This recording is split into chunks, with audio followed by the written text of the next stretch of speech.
ஓம் ஸ்ரீ லலிதா மகா திரிபுர சுந்தரியை நமக. 341வது நாமா க்ஷேத்ரஸ்வரூபா. இது 76வது ஸ்லோகத்தில் அமைந்திருக்கிறது. இந்த 345 நாமாக்கள் வரை 5 நாமாக்கள் 75வது ஸ்லோகத்தில் அடங்கியிருக்கிறது. க்ஷேத்ரஸ்வரூபா க்ஷேத்ரேசி க்ஷேத்ரக்ஞபாலினி க்ஷயவிருத்தி விநிர்முக்தா க்ஷேத்ரபாலசமர்ச்சிதா. க்ஷேத்ரஸ்வரூபா 341வது நாமா. க்ஷேத்திரத்தை தன்னுடைய சொந்த வடிவமாக, ஸ்வரூபா தன்னுடைய வடிவமாக கொண்டிருப்பவள்.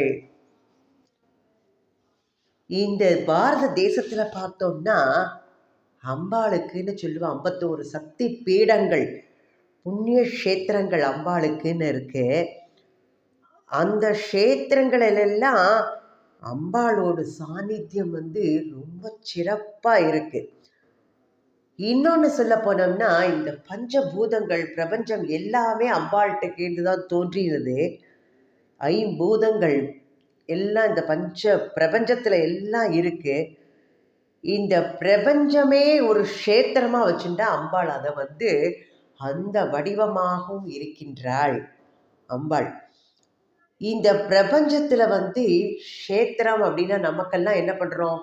வீடு சொல்லலாம், வாசல். வீடு வாசல் சொல்ற போது அதை க்ஷேத்திரம், உன்னோட க்ஷேத்திரம் எங்க அப்படின்னு கேட்டோம்னா என்னோட ஊர் அங்க அந்த இதுன்னு சொல்றா இல்லையா? அப்போ அதுவும் நம்மளோட க்ஷேத்திரம்னா அந்த பிரபஞ்சத்துல அது எதுல இருக்குன்னா ஒரு மண்ணு. இந்த மண்ணுலகம் தான் நமக்குள்ள க்ஷேத்திரம். நமக்குள்ள க்ஷேத்திரம், நம்ம உடலே ஒரு க்ஷேத்திரம் தான்.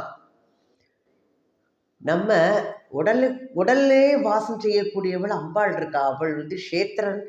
இந்த வாசம் செய்யக்கூடிய ஜீவன் க்ஷேத்ரஜ்ஞ பாலன் அப்படின்னு சொல்லப்படுவார். அதையும் பார்க்கலாம். நம்ம க்ஷேத்ரஜ்ஞன் அப்படின்னு சொல்லலாம். க்ஷேத்ரஜ்ஞன், க்ஷேத்திரம். நம்ம உடல் ஒரு க்ஷேத்திரம், ஜீவன் க்ஷேத்ரஜ்ஞன். அப்போ நம்ம உடல்லையும் அவளே தான். அவளோட இதனால தான் நம்ம ஜீவன் ஃபுல்லாக வடிவம் எடுத்திருக்கோம். உயிர்களை படைத்தவள் எல்லாமே அம்பாள் தான், அந்த பிரபஞ்சத்தையும் படைத்து. அப்போ நம்முடைய கர்மத்துக்கு காரணமாக இருக்கிற நம்மளோட க்ஷேத்திரம் எதுன்னா நம்மளோட மானுட உடல். அப்போ புண்ணியம் பாவம் 2 இந்த விளைவுகளுக்கும் நமக்கு நம்ம உடலை வச்சு தான் எல்லாமே செய்கிறோம். காரியங்கள் எல்லாமே நம்ம உடல் இருக்கிறது, பஞ்ச இந்திரியங்கள் இருக்கு, அதோடு வாயிலாகத்தான் எல்லா காரியங்களையும் செய்கிறோம். அது மூலம்தான் புண்ணிய பாவங்கள் எல்லாம் நமக்கு ஏற்படுறது. அப்போ நம்ம அந்த செய்வதற்குரிய காரியம் சாதனமா பயன்படுத்துகிற உடலை அந்த சாதனத்துக்குரிய கருவியாக பயன்படுத்துகிறோம். அதுவும் அம்பாள் தான் காரணம். அம்பாளோட சாநித்தியத்தினால தான் எல்லாமே நடக்கிறது. இந்த மானுட வாழ்க்கை, நம்ம இந்த மானுட உடலே அம்பாளால் ஏற்படுத்தப்பட்டது. அவளோட அருள்னால தான் எல்லாமே நமக்கு நடக்கிறது. அதனால இங்கே வாசம் செய்யக்கூடியவள் அவள் தான் க்ஷேத்திர சுரூபாவாக இருக்கின்றாள். க்ஷேத்ரேசி அடுத்த நாமா, 342வது நாமா க்ஷேத்ரேசி.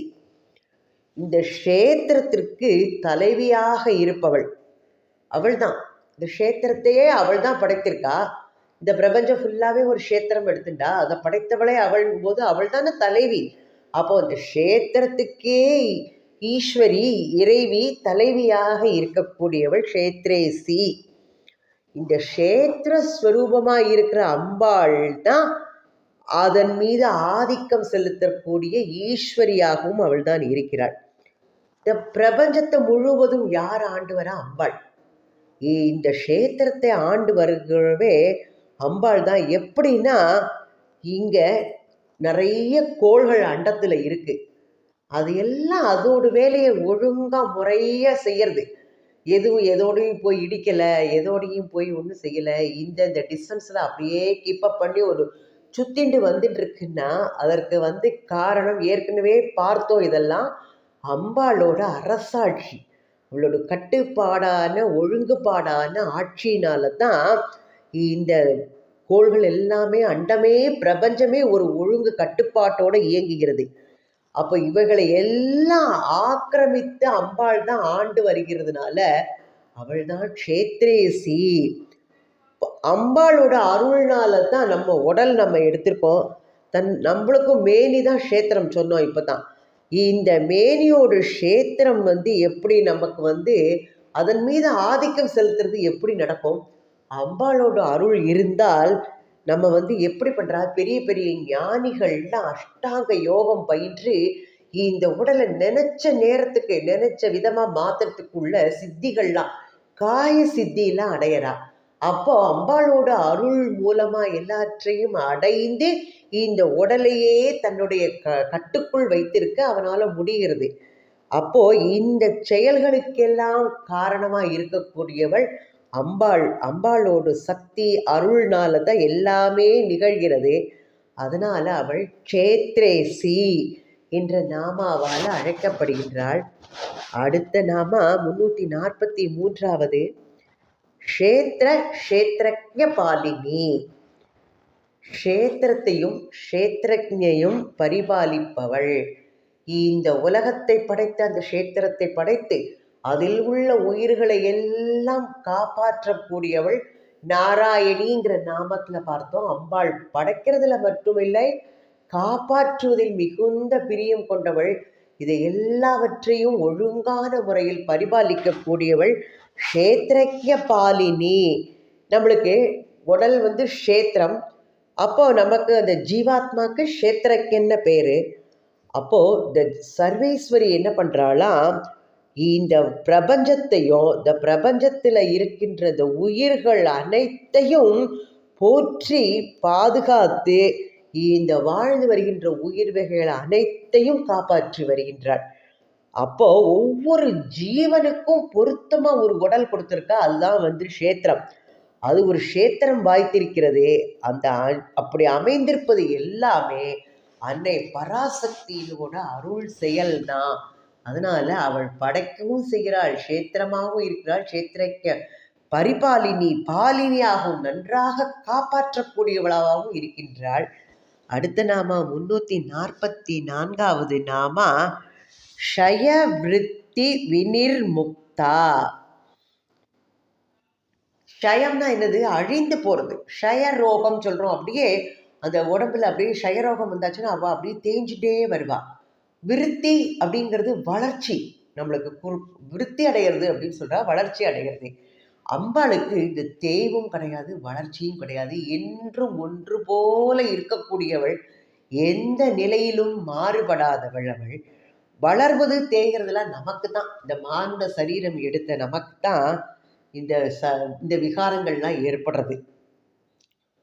அப்போ இப்பேற்பட்ட இது வர்றதுன்னு நம்ம நினச்சிட்டு இருக்கோம் இல்லையா? அந்த உடல் தேயறது, உள்ளக்குள்ள ஒன்று தேஞ்சிருத்து, முட்டு வலிக்கிறது, கால் வலிக்கிறது அப்படி சொல்கிறோம். உள்ள முட்டு தேஞ்சிருத்தோ, இடுப்பில் எலும்பு தேஞ்சிருத்து அப்படின்னு சொல்கிறோம். இதெல்லாம் என்ன காரணம்? நம்ம உடலை சரிவர பேணாமல் இருந்து அம்பாளை சரிவர தொழுது எல்லாம் பண்ணினோம்னா இந்த அங்கங்கள் எல்லாமே என்ன இருக்கும்? நம்மளோட மயக்கத்தோட விளைவு தான் எல்லாம் தேஞ்சிருத்து அப்படின்னு சொல்கிறது எல்லாமே. அப்போது இந்த அம்பாள் தான் இந்த ஆதாரமாக இருக்க, ஜகத்துக்கும் ஆதாரமவள் தான், இந்த ஜீவாத்மாக்களுக்கு ஆதாரமாக இருக்கக்கூடியவளும் அம்பாள். அவளுக்கு எந்தவித விகாரங்களும் இல்லை. அதாவது இந்த மயக்கம் இல்லை, நிறைய எப்படி இருக்கலாம், அலையில்லாத கடல் போல எந்தவித சலனமும் இல்லாமல் அம்பாளோட ஸ்வரூபம் அப்படி இருக்கின்றது. அவள் ஜகத்தாகவும் இருக்கின்றாள், ஜீவனாகவும் இருக்கின்றாள். அப்படி எந்த தென்படுற எல்லா இடத்திலையும் அம்பாள் தான். இதை பண்ணினாலும் இவை எல்லாவற்றையும் கடந்த நிலையில அவள் இருக்காள். இந்த விகாரங்கள் எல்லாமே இந்த பிரகிருதிக்கு என்ன பண்றது? ஒரு இடத்துல இந்த பூமியில அந்த இடத்துல நிலச்சரிவு வந்துடுது, அது போயிடுத்தோ, அது அழிஞ்சுடுத்தோ, இன்னொரு இடத்துல இன்னொரு நகரம் உண்டாக்குறப்ப அது உண்டாகிறது. அப்போ இந்த வளர்ச்சி, இந்த தேய்வு, இது எல்லாம் இந்த பிரகிருதிக்கும் நம்ம ஜீவாத்மக்களுக்கும் தான் உரியவையா இருக்கு. அம்பாள் என்றும் ஒரே நிலையில நிலை பெற்று இருக்கிறாள். அவளுக்கு எந்த விகாரமும் கிடையாது. அதனால க்ஷய விருத்தி வினிர்முக்தாவாக இருக்கிறாள். அடுத்த நாமா க்ஷேத்ரபால சமர்ச்சிதா. இந்த க்ஷேத்திரம் இதை நம்ம பரிபாலிச்சுட்டு வரோம். இந்த ஜீவாத்மாக்களால் நன்கு ஆராதிக்கப்படுபவள். சமர்ச்சிதா, அர்ச்சிதா. சம்ன நன்றாக அர்ச்சிக்கப்படுபவள், நன்கு ஆராதிக்கப்படுபவள். க்ஷேத்திரமாகிய இந்த உடலை பரிபாலித்து வரும் ஆத்ம சாதகர்களால நன்கு ஆராதிக்கப்படுபவள். க்ஷேத்திரக்கன். நம்ம இந்த உடலை எப்படி பேணிக்கிறோம்? இந்த உடல்ல இது அங்கே அப்படி ஆயிடுதா, இப்படி ஆயிடுதா, முகத்தை சுருக்க விழுந்துட்டா, அதுக்கு க்ரீமை போடு, அதுக்கு இதை போடு, தலையில டை அடி, எப்படியெல்லாம் நம்ம உடல்ல ட்ரை ஆகிடுத்து, உடனே அதுக்கு ஒரு க்ரீமை போடு, எப்படியெல்லாம் நம்ம உடலை பேணிக்கிறோம் இல்லையா? அப்போ ஒவ்வொரு ஜீவனும் தன்னோட க்ஷேத்திரமாகிய இந்த உடலை பரிபாலிக்கிறதுல மிகுந்த ஆசை கொண்டு அக்கறை கொண்டு விளங்குகின்றது. இதற்கிடையில என்ன பண்றான்? தன்னையும் தன் உடல்களையும் நல்ல முறையில் பாதுகாக்கணும்னு அம்பாள்கிட்ட என்ன பண்ணுறோம்? உடனே வேண்டிக்கிறோம். நல்ல ஹெல்த்தை கொடுமா, ஆரோக்கியத்தை கொடுமா, என்னை நன்னா வச்சிருமா. நம்ம அம்பாள்கிட்ட அதைத்தானே வேண்டிக்கிறோம். இப்போ உடலில் நம்மளுக்கு அபிமானம், ஜீவர்களுக்கு உடலில் அபிமானம் ரொம்ப ஜாஸ்தியாக இருக்குது. அப்போ அதை காப்பாற்றுவதற்காக என்ன பண்ணுறா? அம்பாளோட அருளை போய் வேண்டிக்கிறான். அம்மா என்னை இன்னைக்கு இப்படியே வச்சிருமா, நன்னா இருக்கணுமா, நான் என்னோட உடலெல்லாம் நான் ஒரு தெய்வம் இல்லாமல் இருக்கணும், நான் ஹெல்த்தியாக இருக்கணும், எல்லாம் அம்பாள்கிட்ட போய் வேண்டிக்கிறோம். அப்போ அம்பாளோட அருள் துணையை போய் நம்ம சார்ந்து இருக்கோம். இப்படி சார்ந்து இருக்கிறதே ஒரு சிறந்த ஆராதனை, அம்பாளுக்கு செய்கிற சிறந்த ஆராதனை. நம்ம உடலை பேணறதுக்காண்டி நம்ம அம்பாளை சரண் புகுந்து நம்மளை காப்பாற்றுறதுக்கு வேண்டுறோம். இது ஒரு சிறந்த ஆராதனை, வழிபாடாக இருக்கின்றது. அப்போ இந்த காரணத்தினாலையும் அம்பிகை க்ஷேத்திரபால சமர்ச்சிதா அப்படின்னு சொல்லப்படுறா. இன்னும் ஒரு நாமா சொல்லலாம். என்னன்னா, காளி அப்படியே இவாளோட வெற்றி கொள்றதுக்காண்டி, அசுரர்களை அழிக்கிறதுக்காண்டி சிவன் இதனால தோற்றுவிக்கப்பட்டவள் காளி. சிவனார் இதனால அம்பாள் சிவன் எல்லாம் சேர்ந்து காளி உற்பத்தி பண்றா. அவள் அசுரர்களை அழிச்சாலும் அந்த கோபத்தினால என்ன பண்றா? அந்த ஆயுதங்களோட இது பண்ணி கோபம் தணியாதவளா இருக்கும்போது சிவபெருமான் என்ன பண்றாரா? இவளோட கோபத்தை தணிக்கணும் எப்படியாவது அப்படிங்கிறதுக்காண்டி என்ன பண்றாளோ, ஒரு குழந்தை வடிவில் இருந்து அந்த காளி முன்னால இருக்காராம். அந்த குழந்தையை பார்த்தோன்னே அவளுக்கு ஒரு தாய் பாசம் வந்துடுறது. என்னந்தாலும் பெண்ணு இல்லையா? அந்த குழந்தையை எடுத்து தன் மடியில் வச்சுட்டு பால் ஊட்டி அப்படி இது பண்ணும்போது அவளுக்கு அந்த கோபங்கள் தணியறது. அந்த பாலகன் தான் க்ஷேத்திரபாலன் அப்படின்னு கோவிலெல்லாம் பார்த்தோம்னா க்ஷேத்திரபாலன் சிலைன்னு சொல்லுவான். அந்த குழந்தையோட அந்த வளர்ந்து இதாகும் போது அவன்தான் க்ஷேத்திரபாலன். இந்த க்ஷேத்திரபாலனால நன்றாக அர்ச்சிக்கப்படுபவள் அப்படிங்கிற ஒரு அர்த்தமும் இதில் வரும். க்ஷேத்திரபாலன் அப்படிங்கிறது சிவனாரே ஒரு குழந்தையா வடிவெடுத்து வளர்ந்து காளியால் வளர்க்கப்பட்டு அந்த குழந்தைக்கு பெயர் க்ஷேத்திரபாலன். அந்த குழந்தை அந்த க்ஷேத்திரபாலனால நன்றாக அர்ச்சிக்கப்படக்கூடியவள். அடுத்த நாம விஜயா. அது 77வது ஸ்லோகத்தில் இருக்கு. 345 நாமாக்கள் முடிவடைந்தது. 77வது ஸ்லோகத்தில் 346வது நாமாவிலிருந்து 352வது நாமா வரைக்கும் இருக்கு. அடுத்தது பார்க்கலாம். விஜயா விமலா வந்தியா வந்தாரு ஜனவத்சலா வாக்வாதினி வாமகேசி வஹ்னி மண்டலவாசினி. வஹ்னி மண்டலவாசினி, அக்னி இதனால வாசிக்கக்கூடியவள் அப்படின்னு சொல்றா. விஜயா, விஜயானா எப்பொழுதும் வெற்றியே கொடுக்கக்கூடியவள், வெற்றியை உண்டு பண்ணுபவள். விஜயா விஜயா எல்லா செயல்களையும் நமக்கு ஒரு செயல் செய்யறோம், அது சக்சஸ்ஃபுல்லாக முடிஞ்சிருத்தோ, வெற்றி அடைஞ்சிட்டோம்னா நம்மளுக்கு எவ்வளவு ஒரு மகிழ்ச்சி கிடைக்கிறது. அப்போ அது வாழ்க்கையில் வெற்றி பெற்றவர்கள்னு சொல்லுவா. அவளோட வாழ்க்கைய நல்ல முறையில் வாழ்ந்து கடைசி வரைக்கும் அதே நிலையில இருந்து வாழ்ந்து தன்னோட காலத்தை முடிக்கும் போது வாழ்க்கையில் வெற்றி பெற்றவர்கள். கீழ் நிலையில இருந்து முன்னேறி உழைத்து வெற்றி பெற்று வரும்போது வாழ்க்கையில் வெற்றி பெற்றவர்கள் அப்படின்னு சொல்லுவாள். அப்போ அவளுக்கு ஏற்றவாறு வாழ்க்கையில் அவள் வெற்றி கிடைக்கிறது. தன்னோட பரிபக்குவம் அடையிறதுக்கு ஏற்ற மாதிரி அது என்ன பண்ணுறா, வெற்றி அடையிறதுக்கு உள்ள முயற்சிகள் எல்லாம் எடுக்கிறோம். ஒரு செயலை செய்கிறோம், இது வெற்றி அடையணும்னா அதுக்கு எந்த வழியெல்லாம் பின்பற்றலாம் அப்படின்னு யோசித்து நம்மளோட முயற்சியெல்லாம் எடுக்கிறோம். அப்போ அதுக்கு ஏற்றவாறு முயற்சி திருவினையாக்கும் அப்படின்னு சொல்லியிருக்கா. அந்த முயற்சிக்கு ஏற்றவாறு ஒவ்வொருத்தருக்கும் வெற்றி கிடைக்கின்றது. அப்போ நம்மளோட போக்கில் நம்ம வாழ்க்கையை நடத்திட்டு இருக்கோம். இதில் ஆபத்துக்கள் வருது. அந்த ஆபத்துக்கள்லேருந்து மீண்டு வரத்துக்குள்ள வழியை தேடி ஒரு துன்பம் வந்துடுதுன்னா அதுலேருந்து மீண்டு மகிழ்ச்சி அடைகிறோம், வெற்றி அடைகிறோம். இப்போ இப்பேற்பட்ட சக்தியெல்லாம் கொடுக்கக்கூடியவள் யாரு? அன்னை பராசக்தி. அவளோட அவள் அருள் இருந்தால்தான் எல்லாமே நடக்கும். யாதுமாகி நிற்கக்கூடியவள் அவள்தான். எல்லா இடங்களிலும் பிரபஞ்சங்களில் நிறைந்திருக்கக்கூடிய எல்லா விதமான வளங்களையும் சக்திகளையும் நமக்கு அளிக்கக்கூடியவள் அவள்தான். அதனால இந்த உயிர்கள் அனைத்திற்கும் இந்த வல்லமை, இந்த முயற்சி பண்ணணுங்கிற சக்தி அம்பாள்கிட்ட தான் கிடைச்சிருக்கு. இன்னொன்று என்ன சொல்லலாம், அந்த புரட்டாசி மாசத்துல இப்பதான் நம்ம நவராத்திரி கொண்டாடி முடிச்சிருக்கோம். விஜயதசமி 10வது நாள் அன்றைக்கு எந்த காரியம் செஞ்சாலும் எடுத்துக்கொள்கிற முயற்சி எல்லாம் வெற்றியாக அமையும் அப்படின்னு சொல்லுவா. இப்போ வெற்றிக்கு மூல காரணமாக இருக்கக்கூடிய இந்த அம்பாள் விஜயாங்கிற நாமத்தால் போற்றப்படுகின்றாள். விஜயதசமி அன்னைக்கு சாயங்காலம் நேர முகூர்த்தம் விஜய முகூர்த்தம் என்று அழைக்கப்படுகின்றது. அந்த முகூர்த்தத்தில் அதனால்தான் விஜயதசமி அன்றைக்கு எடுக்கக்கூடிய எல்லா செயல்களும் வெற்றிக்கு வித்திட்டு வழிகொலுகின்றது. அம்பாளை அன்னைக்கு நம்ம ஆராதனை பண்ணும்போது எல்லா காரியங்களும் முயற்சிகளும் வெற்றி அடைகின்றது. விஜய முகூர்த்தம் அப்படின்னா விஜயதசமி அன்னைக்கு சாயங்காலம் வானத்தில் அந்த நிலா தோன்றி அந்த நட்சத்திரங்கள் தோன்றுவதற்கு முன்னால் உள்ள அந்த சாயங்கால நேரம் தான் விஜய முகூர்த்தம். விஜயா அதனால அந்த நாமத்தால் அவள் ஆராதிக்கப்படுகின்றாள். அவள் அடுத்த நாம பார்க்கலாம். அடுத்த நாம விமலா, 347வது நாமா. விமலா, மலம்னா அழுக்கு. விமலா மாசு இல்லாதவள், குற்றமற்றவள், என்றும் அவள் நிறையாக இருக்கக்கூடியவள். நமக்கு மலம் அப்படின்னு சொல்லும்போது நமக்கே தெரியும், சாப்பிட்ற சாப்பாட்டில் உணவு போகும், மிச்சம்லாம் கழிவு போகிறது, அது எல்லாமே மலம். பறவைகள் எச்சம் விடுறது, அதெல்லாம் மலம். இதெல்லாம் பூமியில் என்ன பண்ணுறது, கலந்து திருப்பி அது பூமிக்கு வளம் சேர்ந்து உரமாகி திருப்பி பயிர்களுக்கு இதாகும் போது, அப்போது அதை கூட சுழற்சி முறையில் எல்லாம் செய்து வைக்கக்கூடியவளும் அம்பாள் தான். அந்த எல்லாற்றையுமே அந்த மலத்தை கூட திருப்பி விமலமாக மாற்றக்கூடியவள் அவள் தான்.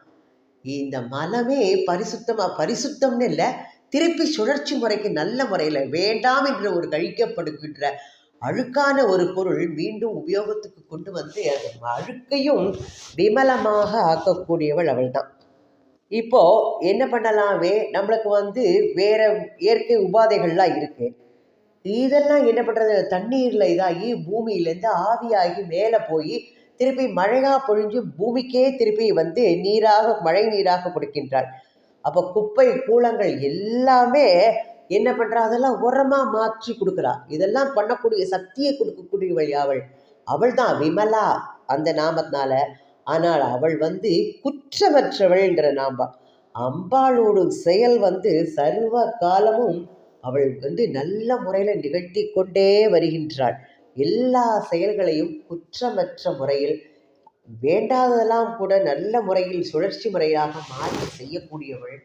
அதனால அவள் விமலா. நம்ம மனசுல இருக்கிற அந்த அழுக்கு, அதுவே அதான் மெயின் அர்த்தம். அதுதான் அந்த குப்பை கூலங்கள் நிறைந்த நம்மளோட எல்லா குணங்களும் நிறைந்திருக்கின்றது. அதையெல்லாம் போக்கி நம்மளை நல்ல நிலைக்கு கொண்டு வருவதனால அவள் விமலா. அவளை சரணடைஞ்சா அவள் நல்ல நிலைக்கு நம்மளை கொண்டு வந்துடுவா. எல்லாமே குற்றமற்றவளாக நம்மளை உயர்ந்த நிலைக்கு மாற்றக்கூடியவள். அந்த நாமானால விமலா என்று அழைக்கப்படுகின்றாள். வந்தியா, வந்தியா அப்படின்னா வந்தனைக்குரியவள், எல்லாராலும் வணங்கப்படக்கூடியவள். இந்த பஞ்சபூதங்கள் எல்லாமே அம்பாள் தான். அதனால அவள் எல்லா இடத்துலையும் அவள் தான் நிறைந்திருக்கின்றாள். அது இந்த பஞ்சபூதங்களை போற்றப்படும் போது அம்பிகை தான் நம்ம வணங்குறோம். இயற்கையோட ஒவ்வொரு பருவமும் எப்படின்னா ஒவ்வொரு விதத்தில் பயன்படுறது. அதுவே இயற்கை செய்கிற வந்தனை. இயற்கை எப்படி பண்ணுறது, மின்னல், இடி, மழை எல்லாமே நமக்கு தேவை. இதையும் மனிதன் வந்து மழை இல்லைன்னா உலகமே இல்லை. அதனால வானி நின்று ஒரு சொட்டு மழை இல்லைனால் இந்த பூமியில எதுவுமே தலை காட்டாது. இப்ப எல்லாவற்றையும் அவள் வந்து அதை இயற்கையோட போற்றுதலுக்குரிய எல்லாமே அம்பிகையோட வழிபாடு தான். அப்போ அம்பிகையோட எல்லா பெருமைகள்னால தான் அது வந்து போற்றுதற்கு உரியவைகளாக இருக்கின்றது. மனிதன் எல்லா ஜீவராசிகளாலும் அவள் வந்து தொழப்படக்கூடியவள். தேவர்கள் எல்லாரும் பார்த்துக்கோம், முனிவர்கள் எல்லாராலும் ஆராதிக்கப்படக்கூடியவள், வந்தனைக்கு உரியவள், வணக்கத்திற்கு உரியவள். சிரம் தாழ்த்தி அவளை வணங்குறோம் நாம, வணக்கத்துக்கு உரியவள். வந்தாரு ஜனவத்சலா, வந்தாரோ தன்னை வந்து சரணடைகின்ற பக்தர்களுக்கு வத்சலா, வத்சலா வாத்சல்யம், அன்பு நிறைந்து கருணை பெருகி அருள் புரிபவள். அப்போ பக்த ஜனங்கள் அவளை வந்தா அடைந்தாள், நான் சரணம்னு புகுந்தாச்சுன்னா அவள் வந்து காப்பாற்றக்கூடியவள் தாய். அவள் வந்து எப்பேற்பட்ட ஜெகத் ஜனனி. அப்போ எல்லாருமே அம்பாளோட ஆதரவுனால தான் நம்ம வாழ்ந்துட்டு இருக்கோம். நம்ம அது என்ன சொல்லலாம், இப்போ ஒரு பொருள் இருக்குன்னு வச்சுக்கலாம், ஒரு மின்சக்தி இருக்கு. அந்த மின்சக்தி எல்லா விதத்துக்கும் நம்ம ஒரு இது மூலமா கொடுக்குறோம். அப்போ அந்த மின்சக்திங்கிறது என்னது, அது பல பல காரியங்களுக்கு உதவுறது.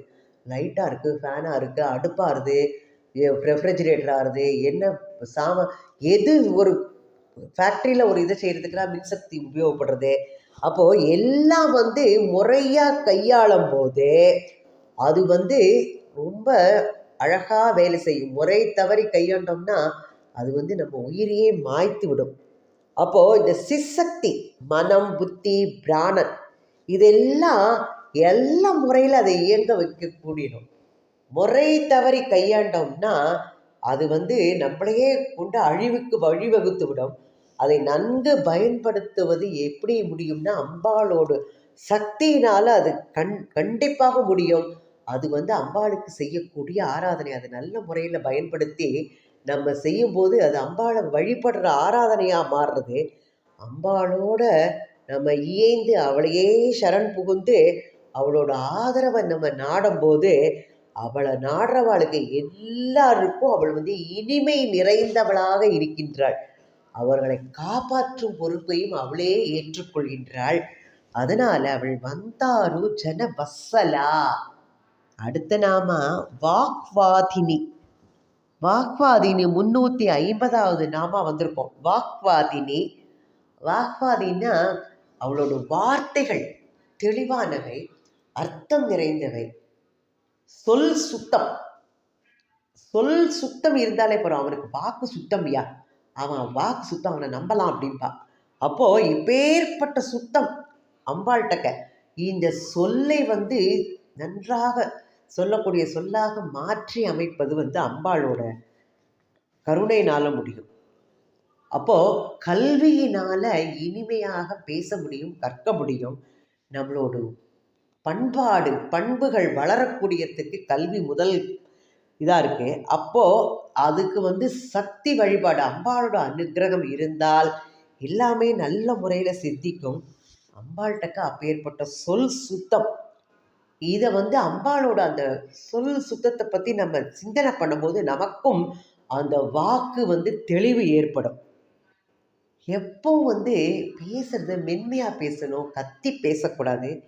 கேட்பதற்கு இனிமையாக, இன்னா சொல் அப்படின்னு சொல்கிற மாதிரி இனிய உளவாக இருக்கும்போது, கனி இருக்கும்போது கனி இருப்ப காய் கவர்ந்துட்டு சொல்வேன். அதே மாதிரி வள்ளுவர் சொல்கிற மாதிரி இனிய உளவாக கனி இருக்கும்போது ஏன் வந்து காயை பற்றி பேசணும் அப்படின்னு சொல்கிற. அப்போது அப்படி இசை போல் சொல்லுவா, அவன் வாயை திறந்து பேச மாட்டானா, அதை கேட்க மாட்டோமா அப்படின்னு சில பேர் சொல்லுவா. அப்பா அவரோட வாக்கு அப்படி இருக்கும், பேசினா இன்னைக்குலாம் கேட்டுகிட்டே இருக்கலாம்னு சொல்லுவா. அப்போது இசை போல அந்த சாதகனுடைய பேச்சு இருக்க வேண்டுமா. சந்தர்ப்பத்திற்கு ஏற்றாற் போல வார்த்தைகளை அளந்து பயன்படுத்துறது, அதுவும் வந்து அது பெருமை சேர்க்கும் அந்த பேசுபவனுக்கு. அப்போ அந்த சொற்களை வந்து அழுத்தம் திருத்தமா பக்தி பூர்வமா நம்மளுக்கு அதை பேசுறதுக்குள்ள சக்தியை கொடுக்கக்கூடியவன் அம்பாள். ஏன்னா அம்பாளை சரணடைஞ்சாச்சுன்னா அந்த வல்லமையெல்லாம் நமக்கு கொடுப்பா. அப்போது அது வந்து அம்பாளுக்கு செய்கிற ஆராதனையாக ஏற்றுக்கொள்ளப்படும்ங்கிறார். நல்ல இனிமையான சொல்லா, நல்ல விதமாக எல்லாராலையும் நல்ல நல்ல இது வாக் சுத்தம் உள்ளவன்னு சொல்லும் போதே எவ்வளவு நன்னா இருக்கும். அப்பேற்பட்ட இதும்போது அம்பாளோட சக்தியினால தான் கிடைக்கிறது. அதுக்கு அம்பாளை சரணடைஞ்சால் இந்த வல்லமையை அவள் அருள்வாள். வாக்வாதினி வாமகேசி. வாமகேசி அப்படின்னா அழகான கூந்தலை உடையவள் அவள். அழகான கூந்தல். அம்பாளுடைய சௌந்தரிய நகரிலே பார்த்தோம். ஆதிசங்கரர் சொல்லியிருக்கார், அவளோட கூந்தல் வந்து கருமை நிறமா, நெருக்கமா, அலையலையா அழகா அடர்ந்த கருமை நிறம் அவளோடது. கனசியாமம் அப்படிங்கிற மாதிரி அவளோட நிறமும் அப்படி இருக்கக்கூடியது. அந்த கூந்தலோட நீலம் கலந்த ஒரு கருப்பு. அப்போ அந்த கூந்தல் அவளுக்கு அழகு. இப்போ நம்மளுக்கு மனுஷால பார்த்தோம்னா தெரியும். ஒவ்வொரு நாட்டில் பார்த்தோம்னா, இந்தியாவில் ஜென்ரலாக பார்த்தோம்னா கருப்பு முடி தான் எல்லாருக்கும். மற்ற அமெரிக்கா அந்த மாமா அந்த இதெல்லாம் பார்த்தோம்னா ஹேர்லாம் வித்தியாசமாக இருக்கும். ஆப்பிரிக்கா நீக்ரோக்கள் அவளோட இது.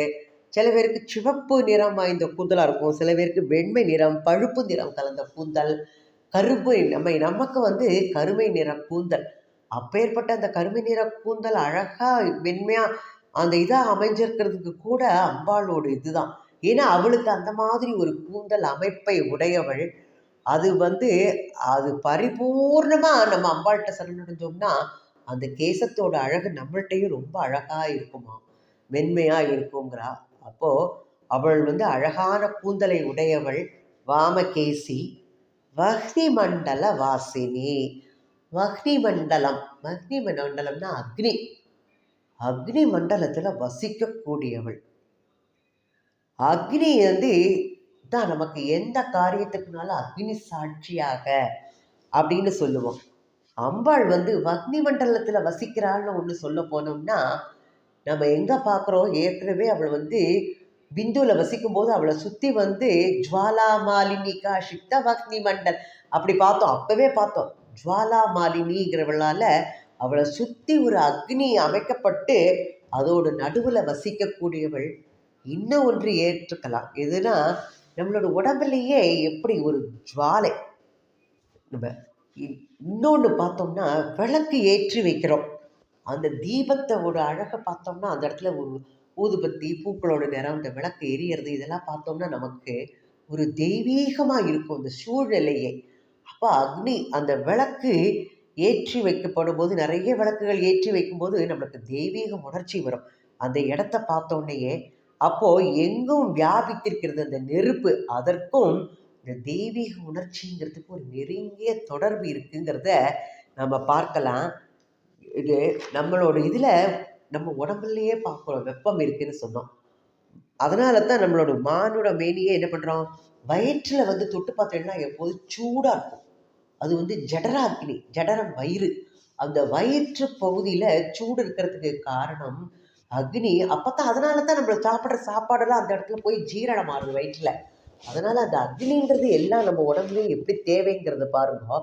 நம்மளுக்கு மானுட சரீரமே என்ன பண்ணுறோம், சக்தி உபாசனைக்கு பொருத்தமானது சொல்கிறோம். 6 சக்கரங்கள், 7வதா சகசிராரம், மூலாதாரத்தில் சக்தி குண்டலினி வடிவமாக 3 அடி சுற்றுள்ள பாம்பாக சுருண்டு இருக்கிறாள். அந்த இடத்துல வந்து வெப்பம், அந்த வெப்பம் வந்து அதோட சக்தியோட சாநித்தியத்திற்கு சிறந்த எடுத்துக்காட்டாக இருக்கின்றது.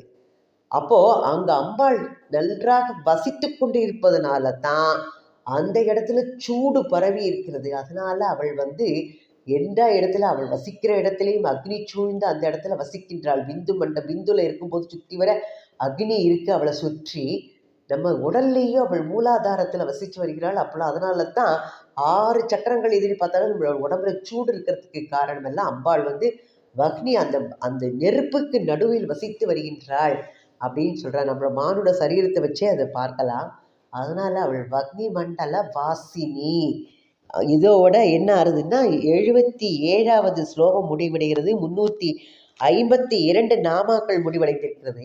அடுத்ததில் ஒரு நாமா வேணா பார்த்துடலாம். 78வது ஸ்லோகம். பக்திமத் கல்பலதிகா பசு பாச விமோச்சினி சம்கிருதாசேஷ பாஷண்ட சதாச்சார பிரவர்த்திகா பக்திமத் கல்பலதிகா 353வது நாமா. பக்தர்களுக்கு கற்பக கொடி போன்ற, லதானா கொடி, அந்த லதிகா கல்பக கொடி போல எல்லாவற்றையும் அருளக்கூடியவள். நம்ம அம்பாள் என்ன பண்ணுவோம், கற்பகம் தரு, காமாட்சி கற்பகம் அப்படிம்போம். கற்பகம்னு பேர் வைக்கும்போது அம்பாளோட இது, அவள் எல்லாவற்றையும் கொடுக்கக்கூடியவள். அதனால் அவள் கல்பலதிகா. அப்போது கல்பலதிகா கற்பக மரம் இருக்கும்போது அந்த இடத்துல இருக்கக்கூடியவனுக்கு அவன் எதை நினைக்கிறானோ அது எல்லாமே கிடைக்கும்.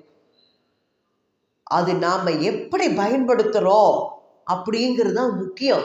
எதை கேட்கணும், நம்ம அதைத்தான் இதைத்தானே கேட்கிறத விட அவளோட பாதார விதத்தை இல்லட்ட, அம்மா நீயே என்ன ஆட்கொள்ளணும் வேண்டுட்டா அவள் வந்துட்டாள்னா எல்லாமே அவள் இருக்கிற இடத்துல நிறைஞ்சிருக்கும். நமக்கு அது தெரிய மாட்டேங்கிறது. எனக்கு வீட்டை கொடு, எனக்கு காரை கொடு, அதை கொடு, இதை கொடுன்னு எல்லாத்தையும் கொடுன்னு வேண்டிக்கிறோம், அவளை மட்டும் வேண்டிக்க மாட்டேங்கிறோம். அது என்னன்னா மனசுல இந்த உலகத்துல இருக்கிற இந்த மாயைக்குள்ள இருக்கிற பற்றுனால அவளை கேட்கணுங்கிறது நமக்கு தோண மாட்டேங்கிறது. அவள் கற்பக தரு போன்றவள். இன்னொன்று சொன்னா, இந்திரலோகத்துல இருக்கு கற்பக மரம், இந்த பூமியில அவளை கற்பகம்னு சொல்றோம். ஏன்னா நினைச்சதெல்லாம் கொடுக்கக்கூடியவள்னா அங்க யாருக்குமே எதுவுமே தேவையில்லை. அப்ப தேவையில்லாத இடத்துல இருக்கிற கற்பகம் போன்று ஒரு சொல்றாளமான காஞ்சி பெரியவா சொல்லுவா, நீ அதெல்லாம் இல்லைம்மா, நீயாவே கொடுக்கக்கூடியவள், கற்பக தருமா, நீ அங்க இருக்கிறவாளுக்கு அவளுக்கு எதுவுமே தேவையில்லை, ஆனா நீதாமா கற்பகம் அப்படின்னு சொல்லிட்டு சொல்றார். இப்போ வழிப்போக்கன் ஒரு சின்ன கதை மாதிரி பார்த்துடலாம். இதில் ஒரு வழிப்போக்கன் இருக்கான், போய் படுத்துக்கிறான். அவனுக்கு களைப்புனால ஒரு மண்டபம் மாதிரி இருக்கு, அதுக்குள்ள உட்காந்துக்கிறான். அது கல்பலதா அப்படிங்கிற ஒரு மண்டபம். அது அவனுக்கு தெரியாது. அவன் உடனே நினைக்கிறான், நம்ம இவ்வளோ தூரம் நடந்து போய் களைச்சு போய் வந்திருப்போமே, நம்மளுக்கு ஒரு குடிக்க ஒரு ஜலம் கிடைக்காதா, நல்ல தண்ணி கிடைக்காதாங்கும் போது எப்படியோ ஒரு தண்ணி கிடைச்சிடுறது அவன் வேண்டிக்கும் போதே. உடனே ஒரு சுத்த ஜலம் அவனுக்கு கிடைக்கிறது. அடுத்த நிமிஷம் நினைக்கிறான், எனக்கு ரொம்ப பசிக்கிறதே, நல்ல போஜனம் கிடைக்காதான்னு எடுக்கும்போது நல்ல சாப்பாடு நல்ல கிடைக்கிறது அவனுக்கு. அதை நல்லா சாப்பிட்டு பசியெல்லாம் போக்கிக்கிறான். நான் அடுத்தாப்புல பசி வந்தாச்சு, எல்லாம் நல்லா சாப்பிட்டாச்சு, உடனே தூக்கம் வருது. எனக்கு ஒரு படுக்கை கிடைக்காதான்னு போது அதுவும் சேர்றது. படுக்கையை படுத்துக்கிறான். எனக்கு வீசுறதுக்கு 2 பேர் வரமாட்டாளா காத்துக்குன்னு அதுவும் நடக்கிறது. எல்லாம் வந்தாச்சு, நல்லா தூங்கியாச்சு. அவன் எழுந்துக்கிறான். எழுந்து பார்க்குறான், 4 பக்கம் பார்க்குறான், ஒருத்தருமே இல்லைங்க. அதுவான காட்டுக்கு நடுவில் ஒரு மண்டபம். இந்த மண்டபத்தில் படுத்துட்டு இருக்கோமே, எல்லாம் நல்லா நடந்தாச்சு, நல்லதை நினைக்கக்கூடாதா? உடனே என்ன நினைக்கிறான், அடராமா நம்ம இங்கே மாட்டின்ட்டோமே, நம்ம கதி என்னாகும், ஒத்தரையுமே காணுமே, ஏதாவது மிருகம் நம்மளை அடித்து சாப்பிடுத்துனா, புலி கிளி வந்துடுத்துனா நம்ம என்ன பண்ணுவோம் நினைக்கும் போதே ஒரு புலி அவனை அடித்து சாப்பிடவும் செஞ்சிடுறது. அப்போது நம்ம நினைக்கிற செயல்கள் எப்பேற்பட்டதாக இருக்கணும், சிறந்த சாதனங்களை கேட்கணும். பிறப்படுத்தவர்கள் நம்மளுக்கு விரும்பியதெல்லாம் கிடைச்சிடுறது, கொஞ்சம் கொஞ்சமாக எப்படியாவது அதை அடைஞ்சிடுறோம். அப்போ மரணத்தை பற்றியும் ஒரு பயம் வந்துடுறது, அதுவும் நம்மளை நம்ம கொண்டு போயிடுறது அது. அப்போ அம்பாளோட அருளே தலைச்சிருக்கும் போது மரணத்தை குறித்து அஞ்சுவது அவர்களுக்கு பொருத்தமாகவே இருக்காது. அபிராமி பட்டர் சொல்லுவார், வெளியே கால் நின்னா நீ நில்லு அங்க, அவன் எப்படி என்ன இது பண்ணுவான் அப்படின்னு சொல்றா. அம்பாளை அன்னையா நினைச்சுட்டு சொல்றார், வெளிநீல் கண்டாய், உன்னை கண்டா யமபாசன் நான் பயப்பட மாட்டேன், எனக்கு பயமே இல்லை அபிராமி பட்டர். கொடுங்காலன் என்மேல் வேலை வீசினால் நான் எதுக்கு பயப்படுறேன், நீ வெளியில நின்று என்னை காக்கிறதுக்கு இருக்கமா அப்படின்னு சொல்லுவேன். அதை மாதிரி மரணமில்லா பெருநிலை அப்படிங்கிற கல்பலதையா அம்பாள் இருக்கா, பேர்பட்டவள். அதனால இது வரைக்கும் 300 பார்த்துட்டோம். ஸ்ரீமாத்ரே நமக.